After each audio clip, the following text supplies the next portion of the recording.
پڑے گا، اور اللہ اور بندے کے درمیان کوئی ترجمان نہیں ہوگا، اللہ انسان کو اس کی زندگی کے معاملے میں پوچھے گا۔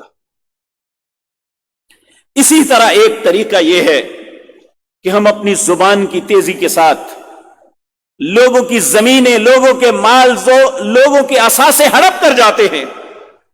نبی کریم صلی اللہ علیہ وسلم کی خدمت میں ایک مقدمہ آیا، دونوں ایک قطعہ زمین تھی، اس زمانے میں رجسٹریاں تو نہیں تھی، آج تو رجسٹریاں ہونے کے باوجود جو تیز ترار آدمی ہیں 4 بندوں کو ایک ایک جگہ کی رجسٹری کر دیتے ہیں۔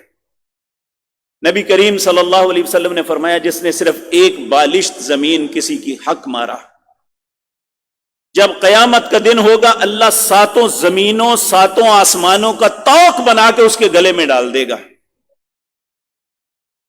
ہم نے تماشا سمجھا ہوا ہے۔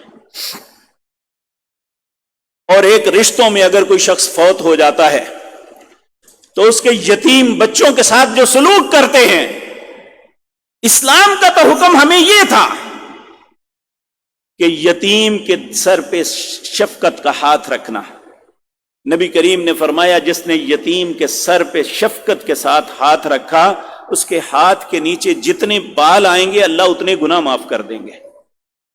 آپ نے فرمایا جس نے یتیم کی اپنے گھر میں کفالت کی، قیامت کے دن جنت میں اس طرح ہوگا جس طرح یہ انگلی اس انگلی کے ساتھ ہے وہ میرے ساتھ اس طرح ہوگا۔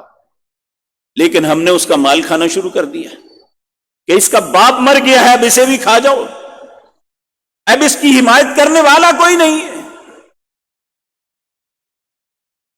میرے بھائیو کتنا فخر ہے ہمیں اپنی مسلمانی پہ، لیکن جب یہ چیزیں دیکھیں تو ہمیں احساس ہوتا ہے۔ اور پھر اسی طرح نشے کو بیچنا، جو اللہ نے چیزیں حرام کی ہیں انہیں فروخت کرنا یہ بھی حرام ہے۔